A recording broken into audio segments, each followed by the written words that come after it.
Voilà, donc nous vous saluons tous, tous ceux et celles qui nous écoutent, nos fidèles auditeurs et auditrices, et vous particulièrement donc ici de l'Église du Sentier. Et nous sommes heureux évidemment donc dans les temps actuels dans lesquels nous vivons, de pouvoir annoncer finalement au travers de ce brouhaha une nouvelle qui est bonne. La bonne nouvelle, et c'est Jésus lui-même qui a dit, allez par le monde entier et prêcher, annoncer, claironner, donc sur les toits, par monts et vallées, donc la bonne nouvelle. Et nous avons une bonne nouvelle, et particulièrement donc aujourd'hui, nous allons parler dans la parole de Dieu donc du coiffeur. On va parler de coiffure, on va parler de coiffeuse, et évidemment donc attention aux coiffeurs. Pourquoi? Eh bien parce que nous allons le voir au travers de l'histoire de Samson, il y a une leçon primordiale à apprendre, à reconnaître et évidemment donc à saisir. Alors particulièrement, on va aller se tourner, si vous voulez bien, dans nos Bibles, dans le livre des Juges, au chapitre 16. Juges, chapitre 16, et nous allons lire quelques versets à partir du verset 15. Nous allons lire à partir du verset 15, Juges, chapitre 16 dans l'Ancien Testament, verset 15. Le titre du message, attention aux coiffeurs. Attention aux coiffeurs.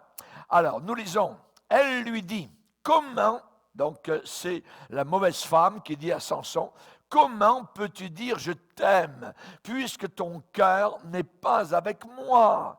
Voilà 3 fois que tu t'es joué de moi et tu ne m'as pas déclaré d'où vient ta grande force, la provenance de ta grande force. Et comme elle était chaque jour à le tourmenter et à l'importuner par ses instances, son âme s'impatienta à la mort. Il lui ouvrit tout son cœur et lui dit, voilà le secret, le rasoir n'a point passé sur ma tête parce que je suis consacré à Dieu dès le ventre de ma mère. Si j'étais rasé, ma force m'abandonnerait, je deviendrais faible et je serais comme tout autre homme. Délila, la mauvaise femme, voyant qu'il lui avait ouvert tout son cœur, envoya appeler les princes des Philistins et leur fit dire, montez cette fois, car il m'a ouvert tout son cœur. Et les princes des Philistins montèrent vers elle et apportèrent l'argent, donc une femme payée, apportèrent l'argent dans leurs mains. Elle l'endormit sur ses genoux. Ayant appelé un homme, elle rasa les 7 tresses de la tête de Samson et commença ainsi à le dompter, à le dominer. Il perdit sa force. Elle dit alors, les Philistins sont sur toi, Samson. Il se réveilla de son sommeil et dit, je m'en tirerai comme les autres fois et je me dégagerai. Et il ne savait pas que l'Éternel, celui qui lui donnait sa force, s'était retiré de lui. Les Philistins le saisirent et lui crevèrent les yeux. Ils le firent descendre à Gaza et le lièrent avec des chaînes d'airain. Il tournait la meule dans la prison. Seigneur, nous sommes devant toi et nous désirons, Seigneur, comprendre le sens actuel de cette parole. Nous te demandons de nous aider, Seigneur, à réaliser que nous n'avons aucune force de par nous-mêmes et que toute force que nous pouvons avoir viendra de notre consécration à toi. Nous prions de bénir la réflexion de nos cœurs, nous prions pour les frères et sœurs qui se trouvent en Océanie, en Afrique, qui se trouvent en Europe, qui se trouvent en Amérique, qui se trouvent en Asie, Seigneur, ou dans le grand continent russe, que tu puisses, Seigneur, bénir abondamment cette parole qui parcourt, qui qui entoure et encercle la planète Terre, dans le nom puissant et merveilleux de Jésus-Christ qui revient soudainement. Au nom de Jésus, Amen et Amen. Et tout le peuple dit Amen. Amen. Alléluia. Gloire à Dieu. Attention au coiffeur. Et le coiffeur, qui est Satan évidemment, a sur la terre des coiffeuses. Et ces coiffeuses savent comment enlever la force spirituelle au peuple de Dieu ou aux hommes du Seigneur. Souvent, nous avons, quand nous entrons dans certaines maisons, une pancarte où il est dit « Attention aux chiens ». Aujourd'hui, je vous dis « Attention aux coiffeurs ». Attention donc à ceux qui peuvent raser totalement toute force spirituelle qui nous habite. Dans le passage que nous avons lu, évidemment, il arrive au bout de toute cette histoire, et Samson fut vaincu. Il perdit sa force. Il a été littéralement conquis, vaincu. Une femme, une coiffeuse, Delilah. Et nous avons besoin aujourd'hui donc de faire très attention. La vie de Samson est importante. Elle comporte 4 chapitres dans la Bible. C'est très important. Parfois, nous avons des personnages de la Bible, on n'a même pas un chapitre. Parfois, on a 2 bouts de phrases. Ici, nous avons 4 chapitres entiers sur Samson. Cela veut dire qu'il y a des leçons à apprendre. On peut dire que Samson est un des hommes les plus remarquables dont l'histoire est rapportée dans les pages inspirées de la Bible. Et cet homme a véritablement joui d'un privilège particulier qui lui a été accordé par le Seigneur et qui n'a pas été accordé à personne d'autre comme lui dans son histoire, à d'autres personnages de l'Ancien Testament. Nous voyons sa naissance, tout d'abord, qui a été prédite. Votre naissance n'a pas été prédite, la mienne non plus. Mais la naissance de Samson a été prédite à ses parents par un ange qui est descendu donc pour annoncer cela aux parents. On sait qu'il y a eu la naissance d'Isaac aussi, qui a été promise à Abraham et à Sarah, donc par des envoyés célestes, et on sait qu'ils les ont logés sans le savoir. La Bible nous en parle dans Hébreux 13, que certains ont logé des anges chez eux sans le savoir. Et à part Isaac, eh bien, Samson est le seul dont la naissance a été prédite avant l'ouverture de l'Évangile, la dispensation donc de l'Évangile. Sa naissance. On va dire aussi que Samson était consacré à Dieu, mis à part comme nazaréen. Il était un nazaréen, c'est-à-dire une personne entièrement, totalement, complètement consacrée à Dieu. Et les nazaréens ne devaient pas du tout donc toucher une seule goutte de vin. C'était quelque chose qui leur était demandé. Aussi, sa consécration se voyait par des cheveux longs. Et le rasoir ne devait pas passer donc sur la tête des Nazaréens. Et quand les gens le voyaient, donc c'était visible, eh bien les gens disaient, oh voilà, cet homme, c'est l'homme de Dieu, c'est un Nazaréen, il est entièrement consacré à Dieu. Samson aussi a eu de la part du Seigneur une force surnaturelle qui lui a été donnée donc du Seigneur. Ce n'était pas ses muscles, ce n'était pas ses tendons, ce n'était pas la manière avec laquelle son corps a été façonné, non. Il a été revêtu du Saint-Esprit et c'est la raison pour laquelle il était si puissant.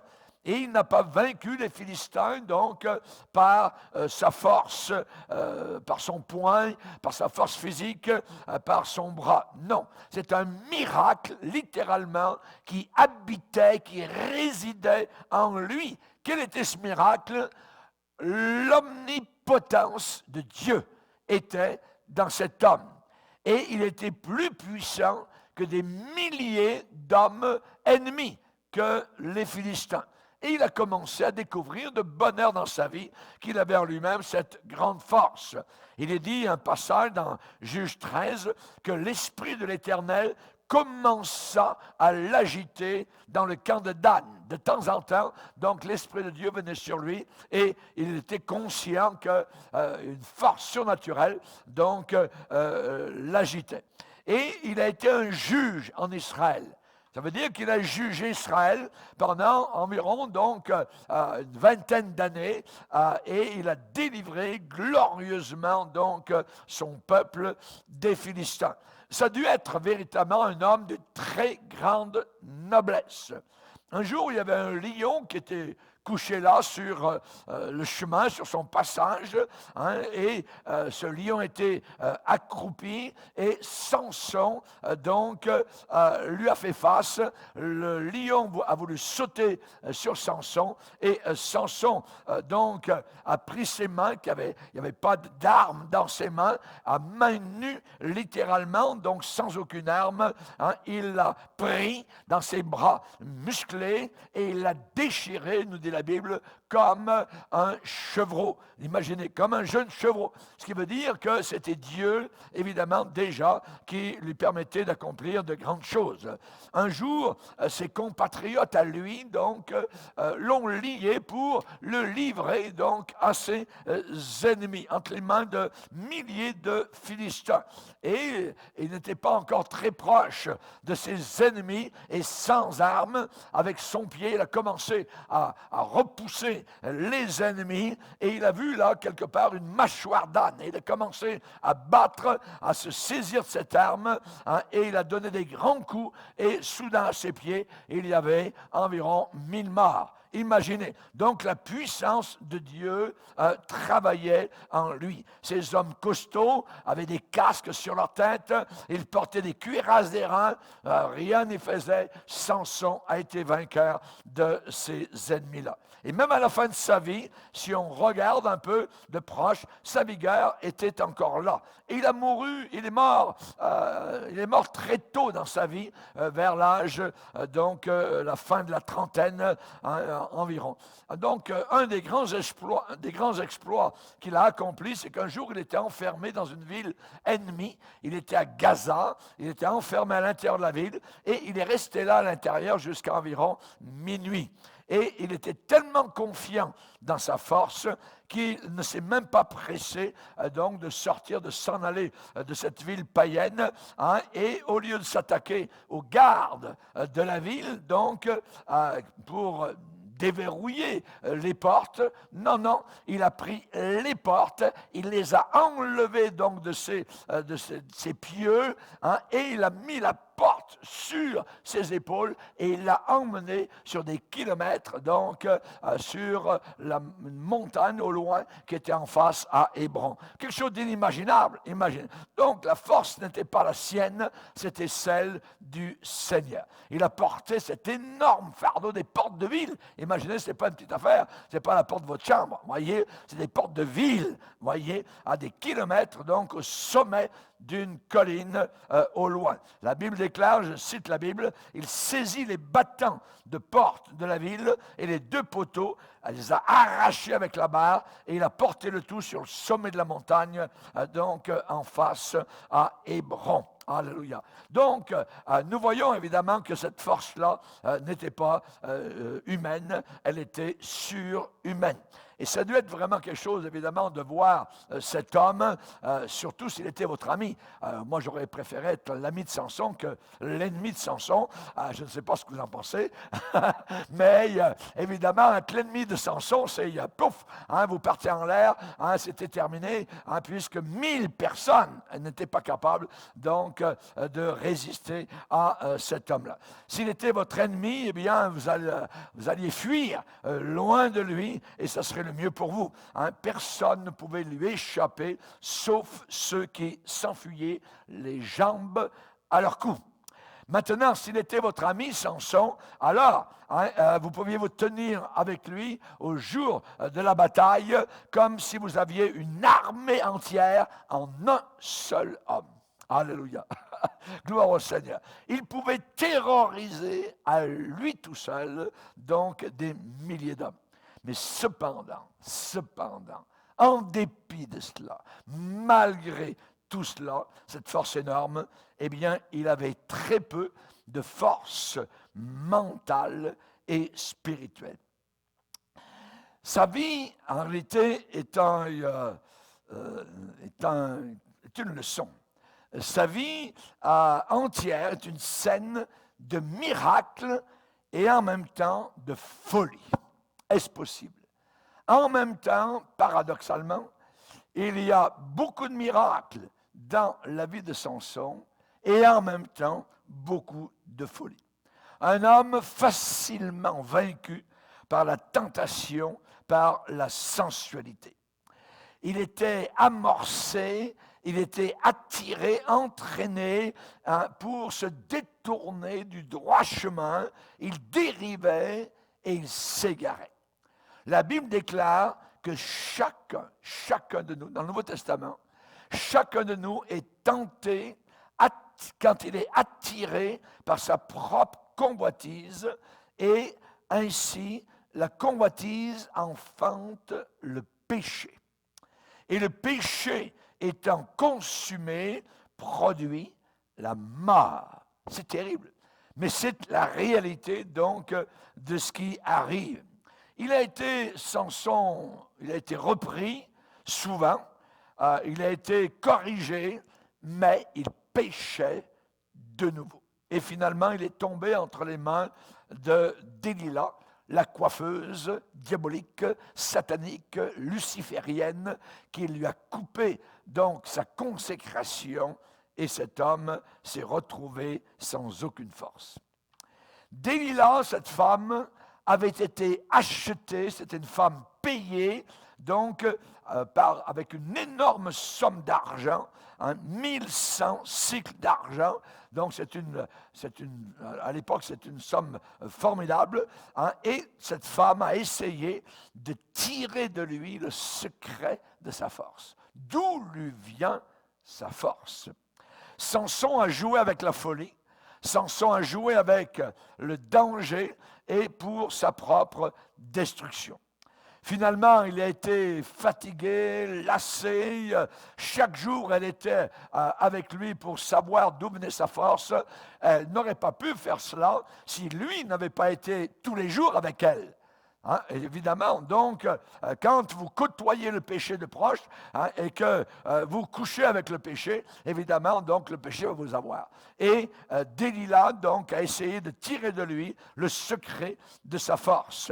Elle a insisté, et lui, il était lassé, fatigué de son importunité, et finalement, il a dévoilé le secret que personne n'aurait dû savoir, sinon lui-même, et le secret de sa force se trouvait dans ses 7 tresses. C'était le signe extérieur de sa consécration au Dieu éternel. Et là, donc, nous voyons que ce n'était pas sa chevelure qui le rendait fort, mais ses cheveux étaient le symbole extérieur visible de sa consécration et le signe de la faveur, de la grâce de Dieu, la miséricorde de Dieu sur lui. Et tant qu'on ne touchait pas à ses cheveux, il était un homme consacré. Et dès que ses cheveux ont été rasés, dès qu'il est passé au coiffeur, je dirais diabolique, eh bien, il n'était plus consacré. Plus. Et il est dit, sa force l'abandonna et il est devenu faible comme tout autre homme. Plus aucune différence. La Bible déclare qu'à la fin des temps, beaucoup de chrétiens auront simplement l'apparence de la piété, mais n'en auront pas la force, n'en auront pas la puissance, parce que cette puissance, elle vient uniquement, nous allons le voir, de notre consécration au Seigneur. Et la Bible dit qu'il a été dompté, comme on dompte un animal, imaginez. Et il a perdu sa force. Il est dit que cette femme l'a endormi sur ses genoux, a rasé ses 7 tresses et elle a commencé ainsi à le dompter. La Bible déclare que certains chrétiens commencent très bien, comme Samson, avec l'Esprit de Dieu dans nos vies, et ils finissent dans la chair. Ils finissent par passer donc au rasoir, je dirais, de la puissance diabolique, et ils perdent totalement leur consécration. Sa force, c'est en aller. Sa force, c'est en aller. Il est dit, l'Éternel s'était retiré de lui. Vous savez, ces gens qui disent, une fois que vous êtes sauvés, vous êtes toujours sauvés. Oui, oui, oui, je le crois de tout mon cœur. Mais en même temps, il y a une condition, pourvu que vous gardiez jusqu'à la fin l'espérance que vous aviez au départ. Pourvu que, Hébreux chapitre 3, pourvu que, Jésus a bien dit, c'est celui qui persévérera jusqu'à la fin qui sera sauvé. Vous êtes sauvés, mais tant que vous entendez, que vous écoutez la voix du Seigneur, personne ne nous ravira de la main de Jésus. Même mes brebis entendent ma voix et elles me suivent, et personne ne les ravira de ma main. Et ici, il est dit que Samson, eh bien, l'Éternel se retira de lui.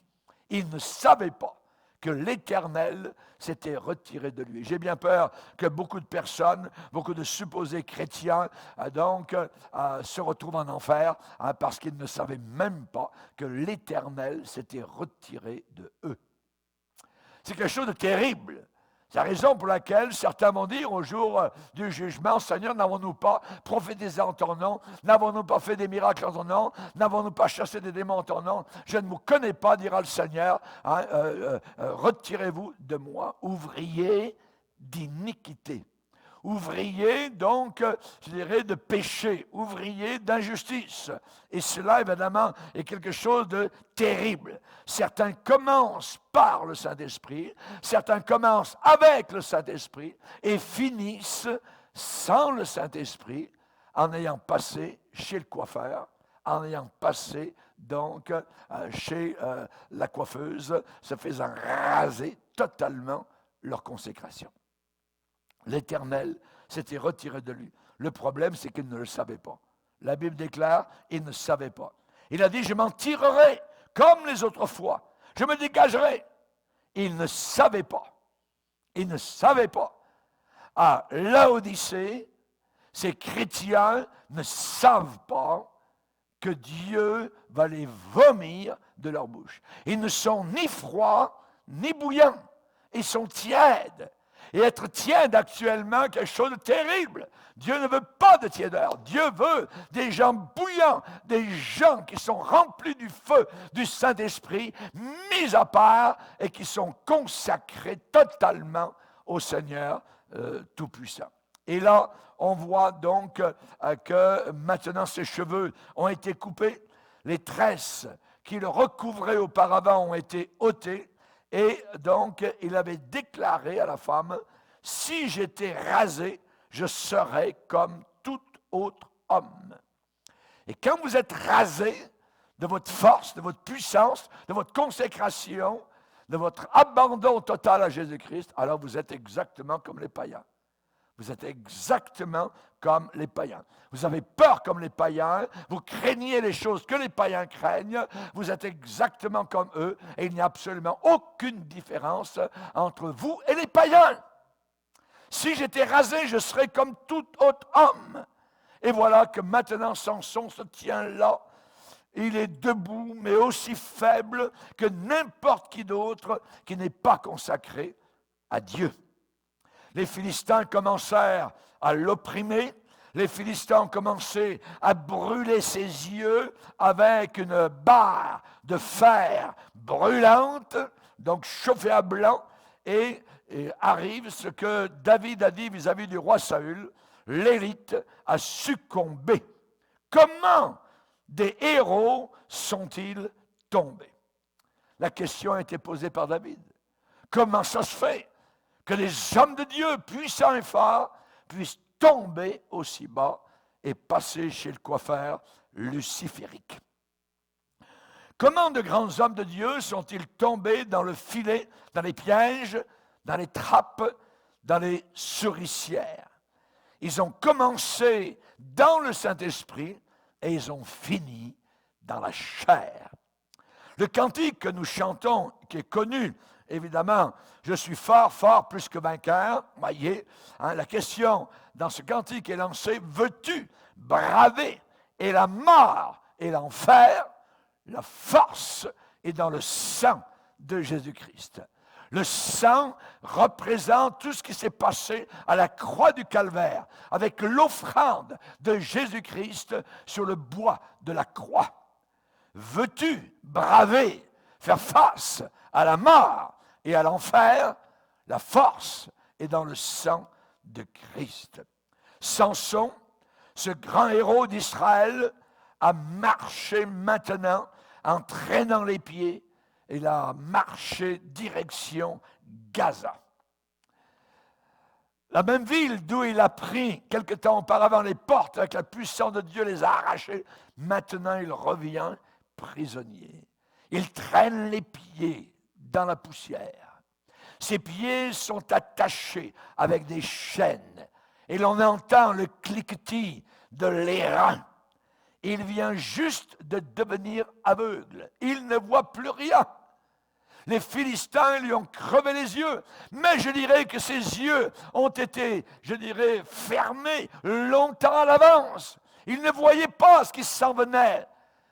Pendant que Delilah était en train de le séduire, pendant que monsieur roulait dans le lit de l'impudicité, de la fornication, il pensait qu'en même temps, il aurait la puissance de Dieu. Non, Dieu lui a laissé du temps, Dieu lui a laissé des occasions, des chances, et il a pris cela comme, de manière frivole, jusqu'au jour où littéralement ses yeux ont été brûlés par les fers des Philistins. Donc, il n'a pas appris du tout à marcher comme ceux qui sont aveugles, depuis longtemps, et qui ont appris à placer leurs pieds, d'une certaine manière, fermement sur la terre. Non, il est emmené à Gaza, il trébuche, il ne sait pas ce que c'est que d'être aveugle. Et en plus, il est lié avec des chaînes, notez la Bible, d'airain, pas des chaînes de fer, parce qu'il aurait pu casser le fer.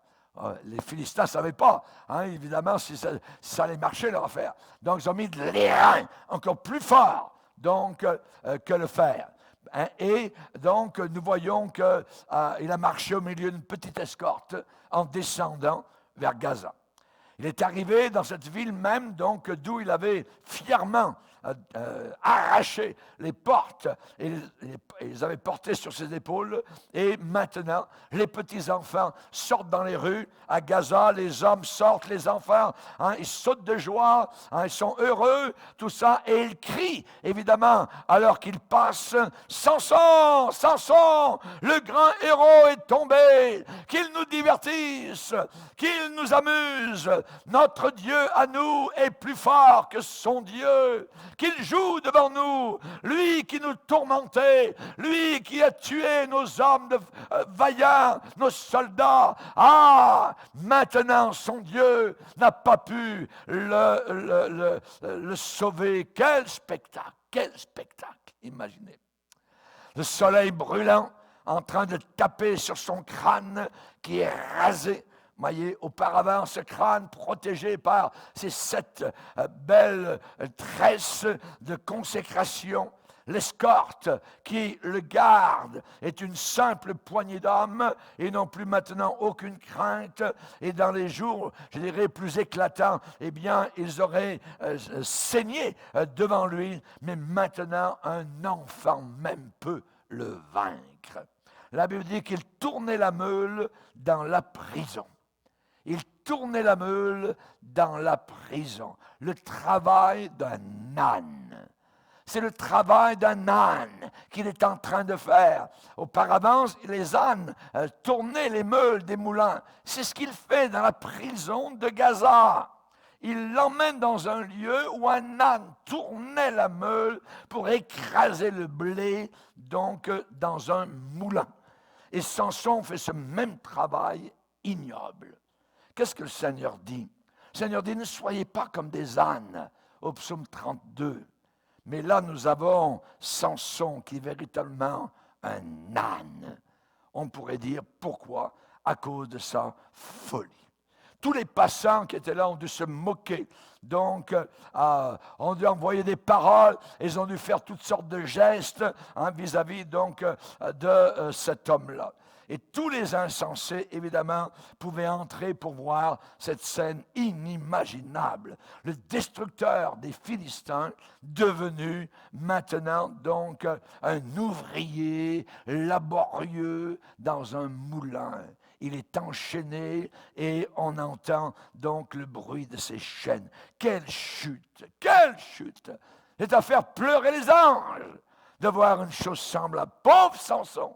Aveugle, aveugle, à nous faire pleurer. Il vient de perdre ses yeux, c'est terrible. Il vient de perdre sa force, c'est pire.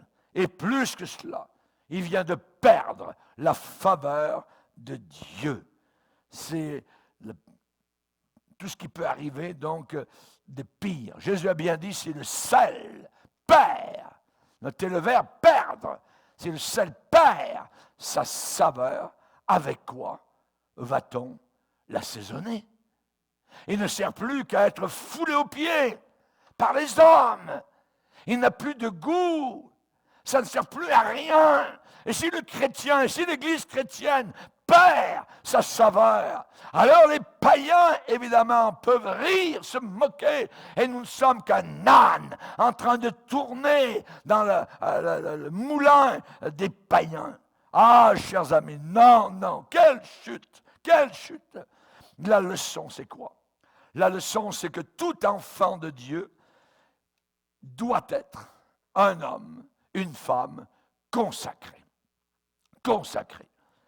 Et sa consécration, évidemment, n'était pas symbolisée par aucun signe extérieur. Je dirais, les chrétiens ne sont pas, je dirais, symbolisés, non pas.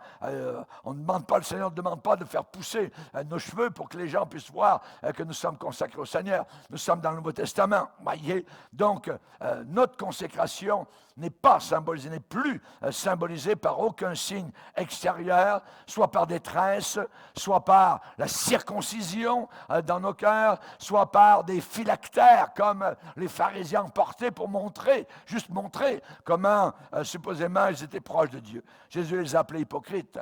On ne nous demande pas de nous laisser pousser les cheveux vitam aeternam. On ne nous demande pas de s'abstenir de certaines nourritures, de certains breuvages. La Bible dit de manger de tout ce qui se vend sur le marché. Il n'y a pas de restriction donc dans le Nouveau Testament. Le chrétien doit être cependant un homme consacré. Et sa consécration, généralement, est invisible aux yeux de ses compagnons, sauf par des actions donc extérieures, donc qui en sont les fruits. Jésus a bien dit que votre lumière luise devant les hommes, afin qu'ils voient quoi? Vos bonnes œuvres. Des œuvres bonnes qui démontrent que nous sommes consacrés au Seigneur. Votre manière de vivre chaste et réservée. C'est ce que Pierre déclare. Et Tite, lui, Paul, dans l'épître de Tite, va parler aux vieillards, il va parler aux femmes âgées, il va parler aux jeunes gens, il va parler aux serviteurs, comment se comporter dans le domaine de la consécration à Jésus-Christ. Et je vais vous parler aujourd'hui comme à des hommes et des femmes consacrés, à des Nazaréens véritables, selon le Nouveau Testament. Donc, et nous allons trouver une grande leçon dans l'histoire de Samson. La force d'un homme consacré. La force d'un homme consacré. Savez-vous que l'homme le plus fort au monde est un homme consacré? Un homme consacré. Et je dirais même, j'irai plus loin, que même si un homme se consacre à un mauvais but, un but qui n'est pas bon, s'il y met pleinement sa force, s'il y est pleinement consacré, il aura cependant beaucoup de force pour le mal. La consécration, elle va autant dans le sens du bien que dans le sens du mal. Par exemple, Hitler était un homme consacré. Lénine, Staline, les Césars, et ainsi de suite, étaient des hommes consacrés, donc, et souvent vers le mal. Mais nous devons être consacrés pour le Seigneur Jésus-Christ. Pendant les vieilles guerres romaines, il y avait un homme qui s'appelait Pyrrhus, et il y avait une histoire, donc, vis-à-vis de lui, Pyrrhus, de dévouement personnel. Il y avait un oracle qui déclarait que la victoire irait à l'armée dont le chef s'abandonnerait à la mort. Et Décius, qui était un consul romain, savait cela. Et Décius s'est jeté, donc comme chef d'armée, s'est jeté au plus fort de la bataille pour que son armée puisse vaincre par sa mort. On parle là, évidemment d'un courage valeureux de cet homme qui a démontré, qui a prouvé donc la puissance de la consécration. À cette époque-là, donc dans l'armée romaine, il semblait que chaque Romain était un héros, parce que chaque soldat romain était un homme consacré. Et quand ils partaient en guerre, quand ils marchaient sous leur bannière, SPQR, et ainsi de suite, donc à cette époque, il semblait que cette pensée était dans chaque tête de soldat qui partait en face à l'ennemi, conquérir ou mourir. Au nom de Rome, nous allons vaincre. Le nom de Rome est écrit sur mon cœur. Je suis prêt pour mon pays à vivre ou à verser mon sang. C'est ce qui semblait sortir de chaque bouche de soldats romains totalement consacrés. Et aucun ennemi, pendant une certaine époque, ne pouvait tenir contre eux. Si un soldat romain tombait mort, il n'avait pas de blessure dans le dos. Toutes les blessures étaient devant. Parce que jamais ils ne se retournaient. Ils avançaient contre l'ennemi. En avant toutes. Et même lorsqu'un soldat romain mourait et qu'on regardait sur, je dirais, son visage, sur le sol de la bataille, son visage, même dans la froide mort, ressemblait à un visage, à une face de lion. Des gens qui se battaient, un aspect terrible, des hommes consacrés à leur pays, fiers pour rendre le nom de Rome le mot le plus noble dans le langage humain. Et Rome, à cette époque-là, est devenu un géant, un empire. Et aujourd'hui encore, quand quelqu'un a un véritable but dans son cœur, quand son âme entière, totalement, y est plongée, alors, que ne fera-t-il pas? Que ne fera-t-il pas? Vous savez, aujourd'hui, beaucoup de personnes n'ont aucun but dans la vie. Ce sont des sortes de carcasses sans âme qui marchent sur cette terre, qui gaspillent l'air de la terre. Pour arriver à quoi? À rien. À zéro. Mais l'homme, la femme, qui sait ce qu'il est, la personne qui sait là où il se dirige, qui tient à son affaire, qui court dans la bonne direction, cette personne est comme une flèche sur un arc. Rien ne peut le détourner de son but et de sa course. Ah, la consécration du chrétien. Quelle force merveilleuse possède ce chrétien qui s'est complètement dédié, consacré à Dieu. Y a-t-il quelqu'un comme ça qui m'écoute aujourd'hui? Je sais qu'il y en a. Je sais que vous êtes là.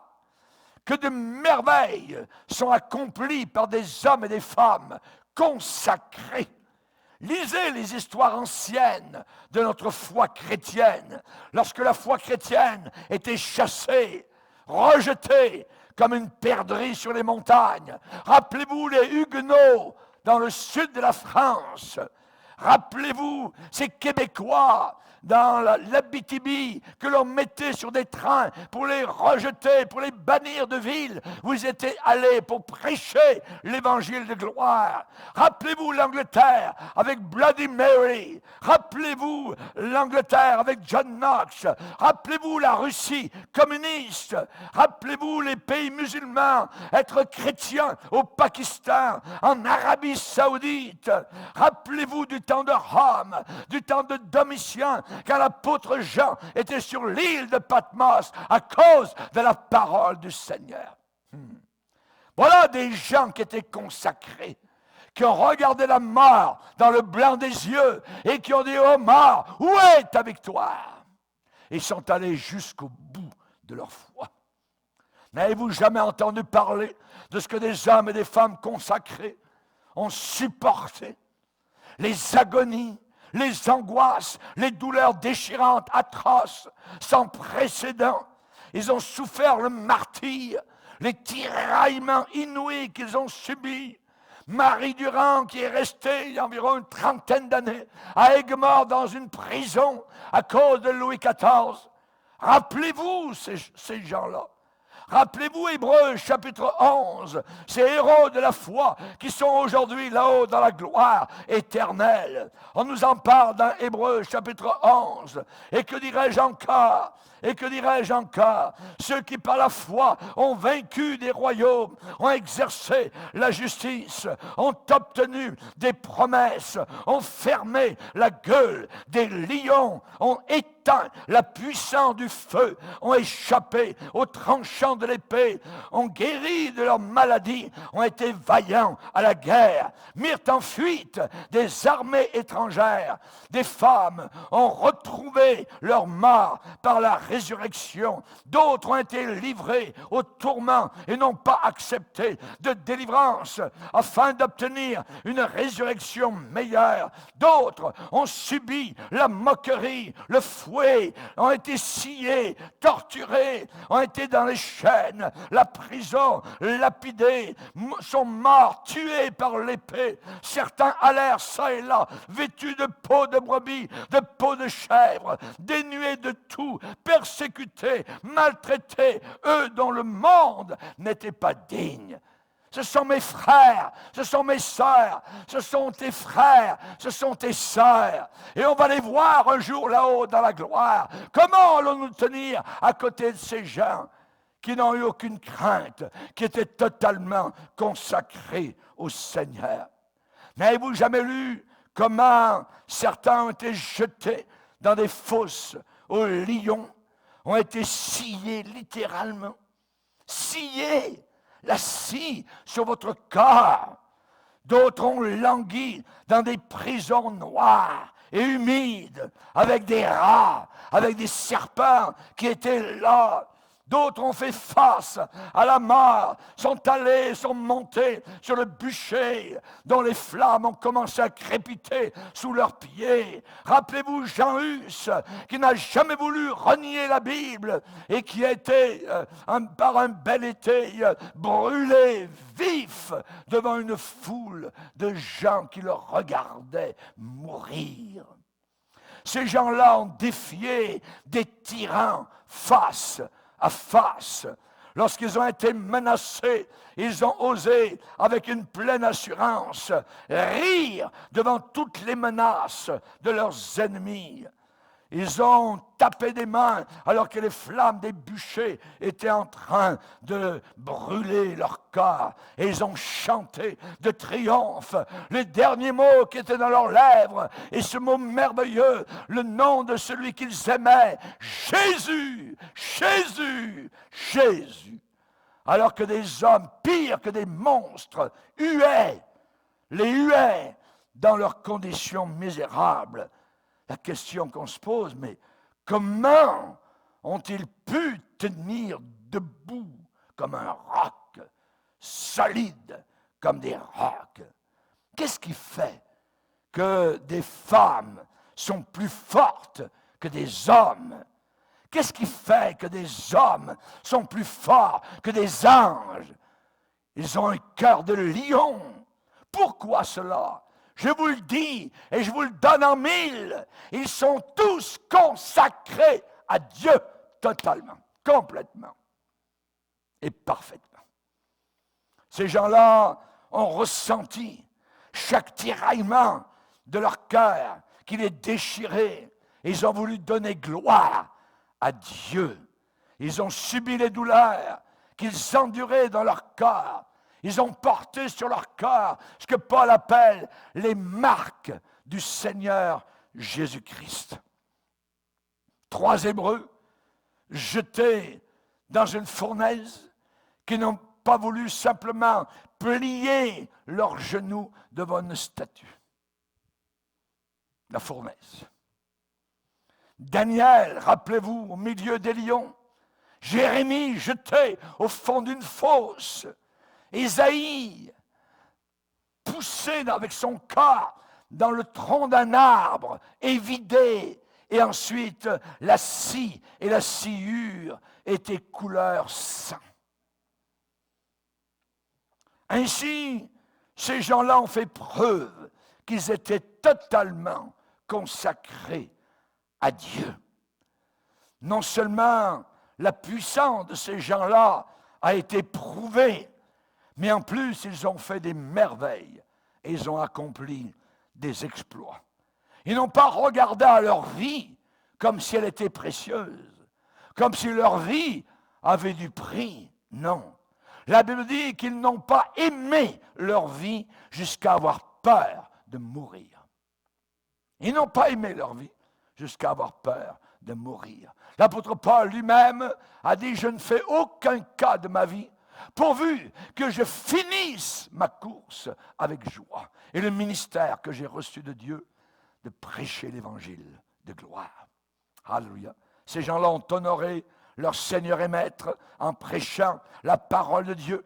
Ils ont annoncé l'évangile dans des pays parfois où ils étaient totalement étrangers. N'avez-vous pas entendu parler comment des hommes ont quitté leurs bien-aimés, ont quitté leurs amis et tout ce que la vie avait de cher et de tendre, et ils ont traversé des mers, ils ont traversé des océans orageux, tempétueux, et sont allés dans des pays, des païens, là où les hommes se dévorent, là où les hommes étaient cannibales, et sont allés pour faire quoi? Pour simplement annoncer l'évangile de Jésus-Christ.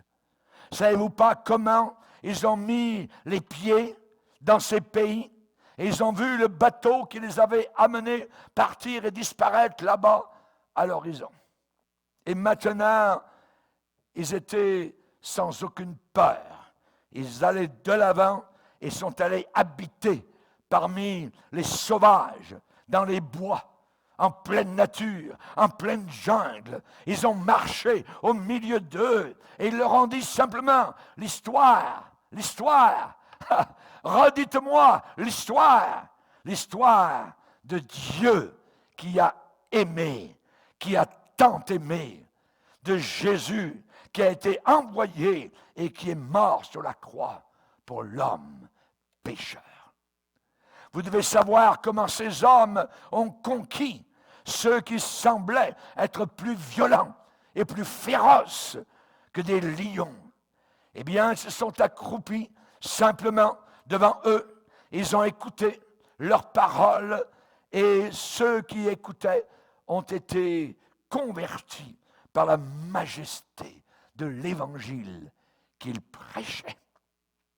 Rappelons-nous Jim Elliot, dans les années 50, qui a été tué par les Oka, la tribu des Oka en Amérique centrale. Et sur son carnet où il écrivait certaines pensées, après sa mort, il a été retrouvé cette pensée qu'il avait écrite lui-même. Il n'est pas fou, celui qui donne sa vie et la perd pour gagner ce qu'il ne peut pas perdre. Il a perdu sa vie. Il a voulu aller évangéliser les Oka. Une flèche empoisonnée lui est arrivée directement dans le corps. Il en est mort. Savez-vous ce qui est arrivé? C'est qu'au même endroit où ce missionnaire a été tué, quelques années plus tard, son fils, le fils du missionnaire, a été baptisé dans l'eau par l'un de la tribu Oka qui était devenu pasteur. Inimaginable, incroyable, la puissance de l'Évangile. Alléluia. Il n'est pas fou, celui qui donne sa vie et la perd pour gagner ce qu'il ne peut pas perdre. Alléluia. Es-tu consacré, mon frère, ma sœur? Qu'est-ce qui fait que ces hommes et ces femmes sont devenus des héros et des héroïnes? Qu'est-ce qui les a rendus capables de quitter les parents, les amis, pour aller eux-mêmes se bannir, s'enfermer, se confiner dans des pays étrangers qu'ils ne connaissaient pas? Simplement, la réponse est là. Ils étaient consacrés complètement et totalement au Seigneur Jésus-Christ. Qu'est-ce qu'un homme consacré ne pourra jamais faire? Je vais vous le dire. C'est une bonne question. Un homme consacré, il y a quelque chose qu'il ne pourra jamais faire, même pour tout l'or du monde. Tentez-le, essayez d'une manière ou d'une autre, offrez-lui, graissez-lui la patte, offrez-lui de l'or, offrez-lui de l'argent, élevez-le sur le sommet d'une grande montagne, montrez-lui tous les royaumes de la terre et dites-lui qu'il peut avoir tout cela s'il se courbe et adore le Dieu de ce monde. Que va répondre l'homme consacré? Arrière de moi, Satan! Arrière de moi! Je possède bien plus que tout ce que tu peux m'offrir. Tout est à moi. Alléluia. Tout est à moi, ainsi que les mondes à venir. Je méprise ta tentation, je la repousse, j'y crache dessus. Je ne me prosternerai jamais devant toi. Paul a dit aux Corinthiens, tout est à vous, le monde, la vie, les choses présentes, les choses à venir, tout est à vous. Quand les hommes menacent quelqu'un de consacré, que répond cette personne consacrée? Elle répond, je crains Dieu et par conséquent, je ne peux pas vous craindre. C'est lui que je crains. Jugez s'il est juste devant Dieu de vous obéir à vous plutôt qu'à Dieu. Je préfère obéir à Dieu que d'obéir aux hommes. Voilà ce qu'un homme consacré déclarera. Dieu a dit, je ne t'abandonnerai jamais, je ne te délaisserai jamais. Et nous, de notre côté, devant cette parole merveilleuse, nous répondons, alors, que peut me faire un homme? Que peut me faire un homme? Dans Isaïe 51, on a cette très belle image où Dieu va dire, c'est moi qui te console. Qui es-tu pour avoir peur de l'homme mortel? C'est moi qui soulève la mer. C'est moi qui fais mugir ses flots. Alléluia. Moi, je vais répondre, je ne servirai personne d'autre que mon Dieu, mon Sauveur. Ah, mais nous, simples chrétiens, dans l'Église, certains vont dire, oui, c'est bien, pasteur, mais est-ce qu'on peut être vraiment, comme vous le dites, aussi consacré que cela à Dieu? Je croyais que c'était uniquement pour les ministres de l'Évangile, uniquement pour les pasteurs. Je réponds, non, non, mon frère, non, non, ma sœur, tous les enfants de Dieu, tous ces enfants doivent être des hommes et des femmes consacrés. Qu'êtes-vous? Peut-être vous êtes engagé en affaires, en business. Si vous êtes chrétien, comme vous dites que vous l'êtes, alors votre business aussi devrait être consacré à Dieu. Tout. Peut-être que vous n'avez pas vraiment de famille, mais vous êtes engagé peut-être, je parle à quelqu'un peut-être qui est engagé dans le commerce. Et vous arrivez chaque année à mettre de côté une certaine somme d'argent qui est assez élevée, assez considérable. Je vais vous donner l'exemple. Il y avait un homme en Angleterre, à Bristol. dans le sud de l'Angleterre. Cet homme était consacré à Dieu. Et son revenu était très grand. Et qu'est-ce qu'il a fait avec cela? Il a travaillé continuellement en affaires pour que son revenu, chaque année, passe un peu à lui et le gros aille à Dieu. Et il a investi dans l'œuvre de Dieu. Et il a gardé pour lui uniquement le strict nécessaire pour vivre. Il a pris le moins de dépenses possible pour lui, pour qu'il puisse donner dans l'œuvre du Seigneur. Voilà un homme consacré à Dieu. Qu'est-ce que la Bible déclare? Et je parle peut-être à quelqu'un que ça touche profondément actuellement.